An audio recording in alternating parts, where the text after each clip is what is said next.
말씀의 제목은요, 마태복음 19장 16절부터 22절의 말씀을 통해서 부자 청년 모습 속에 담긴 의미라는 제목으로 이 시간 말씀을 전하겠습니다. 부자 청년 모습 속에서 과연 어떤 의미가 담겨져 있느냐 이제 보자는 거죠. 오늘 본문은요, 예수님과 이 부자 청년, 한 부자 청년이 있는데 이 부자 청년과의 대화를 담고 있는 내용이죠. 당시 이 부자 청년은요, 세상적으로 봤을 때 정말 세상에 아쉬울 것이 없는 사람이었어요. 참 부유했고 또 무엇보다도 성공적인 그런 삶을 살았던 자가 바로 부자 청년이었습니다. 자, 그런데 안타깝게도 이게 보니까 자신의 삶에 대해서 만족이 없었어요. 만족이 없었고 또 무엇보다 가장 중요한 것은 영생에 대한 확신이 없었다는 거죠. 이 영생의 문제 때문에 늘 고민하면서 살았던 자가 바로 부자 청년이었습니다. 자, 그런데 어느 날 이 부자 청년이 이제 예수님께 찾아오죠. 예수님께 찾아와서 그동안에 고민했던 그 자신의 그 영생에 대한 문제, 고민에 대한 고민을 예수님께 상담을 받습니다. 바로 이 내용이 오늘 본문의 내용이죠. 자, 그렇다면 예수님께 찾아온 이 부자 청년은 이 모습 속에서 과연 어떤 의미가 담겨져 있는가, 오늘 딱 두 가지를 살펴보면서 마치겠습니다. 자, 부자 청년, 이 예수님을 찾아온 이 부자 청년 속에 담겨진 의미 첫 번째입니다. 청년이 무슨 선한 일을 해야 영생을 얻겠습니까? 라고 이제 묻습니다. 자, 16절의 말씀을 우리가 보았지만 보면은 어떤 사람이 주께 와서 이르되 선생님이여 내가 무슨 선한 일을 도대체 해야 됩니까? 어떤 선한 일을 해야 내가 영생을 얻습니까? 라고 이제 예수님께 묻습니다.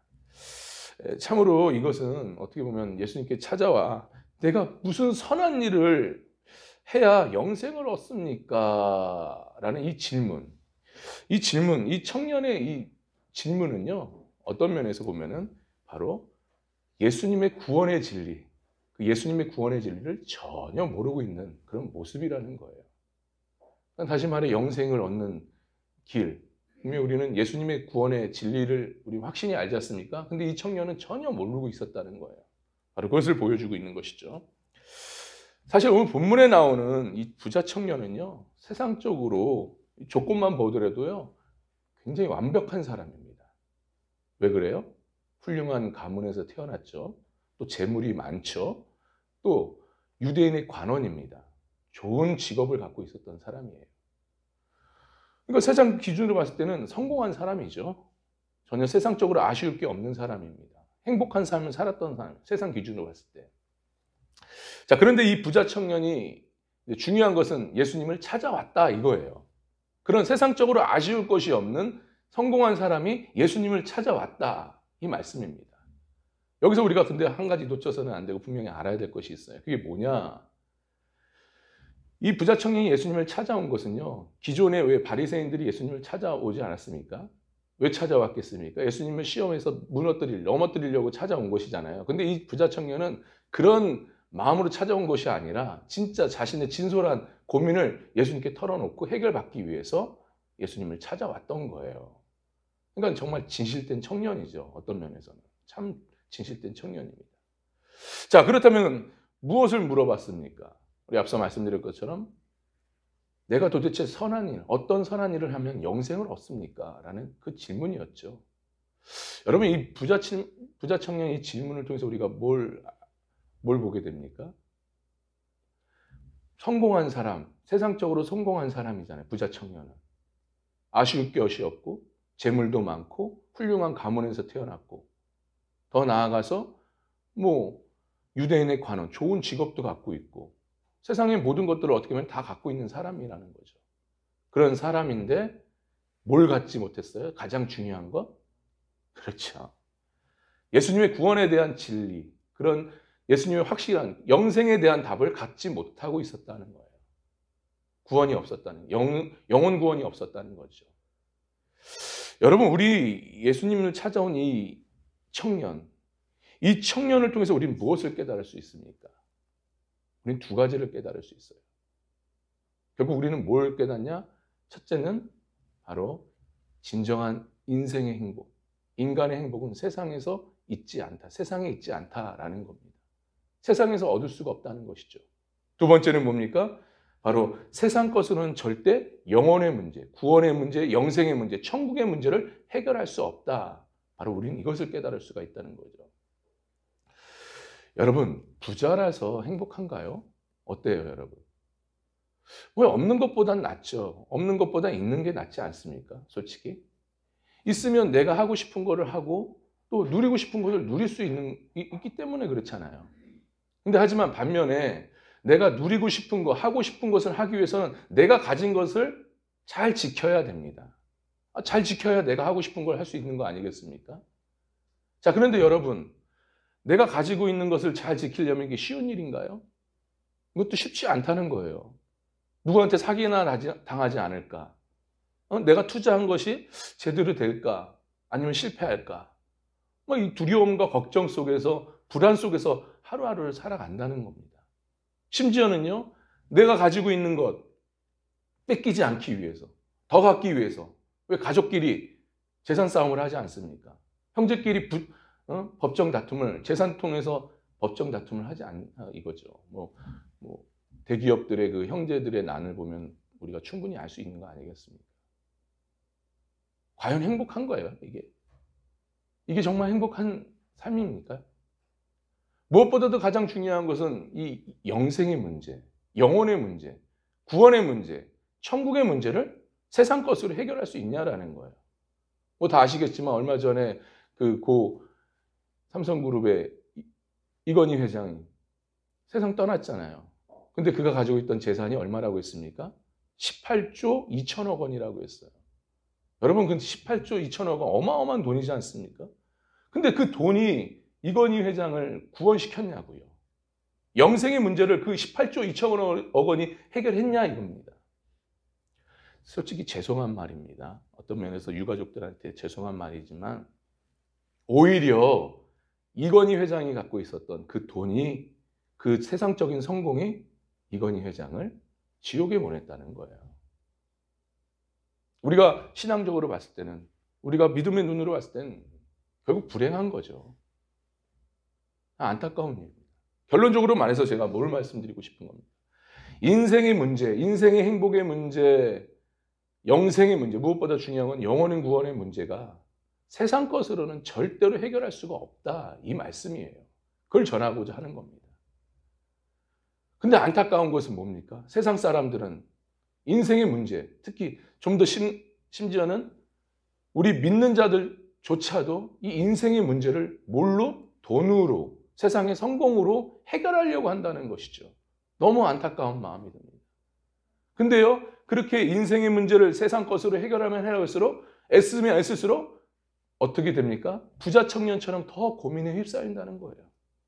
심지어는 더 고민이 풀리지 않으니까 도박에 손을 대고, 술에 손을 대고, 또 마약에 손을 대는, 그래서 비참한 인생으로 결말이 맺어진다는 것이죠. 여러분, 솔직히 우리 주변에 이런 사람들이 너무 많이 있어요.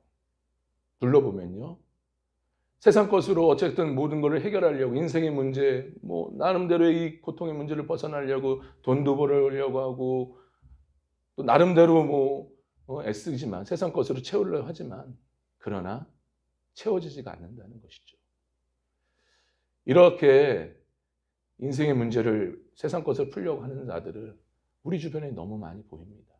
그럼 우리가 해야 될 일이 뭘까요? 그것은 바로 우리가 먼저 된 자로서 영생의 문제를 해결하고 또 참된 행복을 주님 안에서 찾았던 우리로서 우리는 제일 먼저 해야 될 일이 뭐냐? 바로 이런 예수님을 모르고 인생의 문제를 해결하려는, 세상 것을 해결하는 그런 자들에게 참된 복음, 십자가의 복음, 예수님의 구원의 진리의 복음을 전하는 그 일이 바로 우리가 해야 될 일인 줄 믿습니다. 그런 영혼들, 세상에서 유린하고 방황하는 그런 영혼들을 위해서 정말 기도 많이 하시면서 그들에게 참된 인생의 문제를 풀어줄 수 있는 십자가 복음을 온전히 전할 수 있는 저와 여러분 될 수 있기를 주님의 이름 간절히 축원합니다. 축원합니다. 자, 부자 청년의 모습 속에 담긴 의미, 첫 번째는 청년이 무슨 선한 일을 해야 영생을 얻습니까? 라는 말씀이었죠. 이것은 곧 예수님의 구원의 진리를 모르는 모습이었다. 그런 의미가 담겨 있다 말씀드렸습니다. 두 번째는 뭐냐? 부자 청년 모습 속에 담긴 의미. 두 번째는 뭐냐? 예수님께서 선한 이는 오직 한 분이시다라고 말씀을 합니다. 선한 이는 오직 한 분이다. 17절의 말씀이죠. 우리가 보았지만 17절의 말씀 함께 봤습니다. 마지막에는 함께 봤습니다. 시작. 예수께서 이르시되 어찌하여 선한 이를 내게 묻느냐? 선한 이는 오직 한 분이시니라. 여기까지예요. 본문에 보면 이 청년이 어쨌든 예수님께 찾아와서 내가 무슨 선한 일을 해야 영생을 얻습니까? 자신의 고민이었잖아요. 이 고민을 청년이 묻습니다.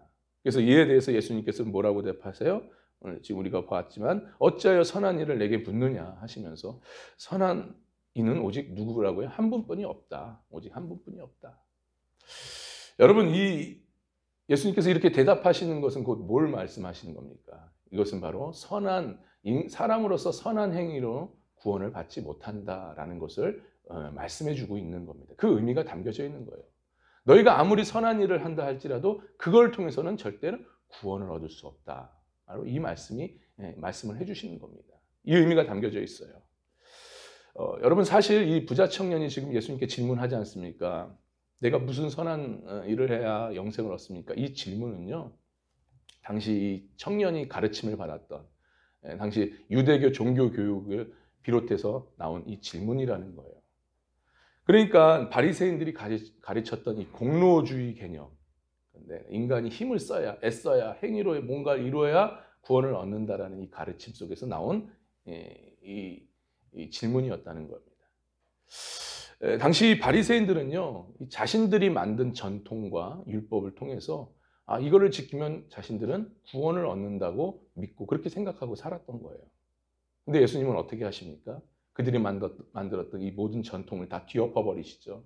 그러면서 인간의 행위, 인간의 아무리 선한 행위를 가지고 살더라도 결코 구원을 받을 수 없다는 것을 강력하게 선포하시면서 가르치셨다는 거예요. 그런 의미에서 우리 기독교는요, 성선설이 아닌 성악설이죠. 그러니까 아담과 하와의 범죄 이후에 어떻습니까? 그 범죄로 인해서 이 세상에 태어난 모든 사람들은 다 하나같이 죄를 가지고 태어나는 거예요. 죄를 갖고 나오는 겁니다. 그래서 아무리 선한 일을 하더라도 선한 일이 하나님 보기에는 선한 일이 아니죠. 그래서 선한 일을 하더라도 절대 거기에는 구원이 없다. 이 말씀입니다. 그래서 구원은 뭡니까? 어떻게 하면 우리가 구원을 얻습니까? 바로 예수 그리스도를 확실히 믿는, 그 믿고 삶으로 고백하는 그 믿음을 통해서 우리가 구원을 얻는 줄 여러분 믿으시길 바랍니다. 그래서 요한복음 14장 6절에 뭐라고 말씀하셔요? 예수께서 이르시되 내가 곧 길이요 진리요 생명이니 나로 말미암지 않고는 아버지께로 올 자가 없다라고 말씀하죠. 그리고 사도행전 4장 12절에 뭐라고 했습니까? 다른 이로서는 구원을 받을 수 없나니 천하 사람 중에 구원을 받을 만한 다른 이름을 우리에게 주신 일이 없습니다. 여기서 다른 이름은 누구예요? 예수님. 오직 예수님 외에는 없다는 거죠. 그러니까 오직 예수님을 믿는 것 외에는 절대 구원이 없다. 구원의 길이 없다. 이 말씀이에요. 근데 여러분 한 가지 우리가 분명히 짚고 넘어가야 될 것이 있어요. 잊지 말아야 될 것이 있습니다. 예수님을 믿는 믿음, 이 믿음은요, 단순히 입술로만 믿는 그 믿음이 아니라는 거예요. 내가 예수님을 믿습니다. 물론 그것도 맞죠. 근데 거기에 국한하지 않는다는 것이죠. 여러분, 참된 믿음은요, 예수님을 만나고 구원자이신 예수님을 확실히 믿는 그 믿음입니다. 그리고 거기에 더하여서 믿음의 열매가 맺어지는 믿음이라는 거예요. 여러분, 믿음의 열매가 뭡니까? 조금씩 예수님을 닮아가는 그러한 모습이라는 거예요. 솔직히 우리는 누가 구원을 받았고 누가 구원을 받지 못한지는 알 수가 없어요. 그건 하나님께서 아시는 겁니다. 하지만 우리는 뭘 통해서는 알 수 있어요? 그의 삶의 열매를 통해서 저 사람이 구원받은 사람이구나 라는 것을 우리가 그냥 생각해 볼 수가 있다는 거죠. 그 구원의 열매가 뭡니까? 저 사람은 정말 예수님을 닮아가는, 예수님의 향기를 나타내는구나. 예수님의 모습처럼, 예수님의 성품처럼 정말 화목을 이루려고 하고 온유한 마음을 갖고 겸손한 마음을 갖고 남을 세우려고 하는 그 희생의 정신을 통해서 저 사람이야말로 정말 예수님 믿는 사람이구나, 예수 향기 나타나는 사람이구나 라는 것을 통해서 저 사람은 구원받은 자구나, 참된 성도구나 라는 것을 알 수가 있다는 거죠. 아무튼 그래요, 여러분. 오늘 우리는 우리의 신앙은 어떤 신앙이 됩니까? 부자 청년처럼 율법주의에 빠져서 공로주의 신앙을 해서 내가 힘쓰면 내가 구원을 받는다라는 그런 개념의 우리 신앙 생활을 하면 안 됩니다. 아셨죠? 우리는 참된 믿음, 예수님을 믿는 믿음을 가지고 삶으로 고백해야 되는 거예요. 믿음의 열매가 나타나야 됩니다. 예수님의 향기가 나타나야 돼요. 그런 참된 믿음을 가지고 우리가 온전한 구원, 주님이 주신 온전한 구원을 이루며 살아갈 수 있는, 그래서 참된 천국 백성으로서 오늘도 살아갈 수 있는 축복된 우리의 삶이 될 수 있기를 주님의 이름으로 간절히 축원합니다. 축원합니다.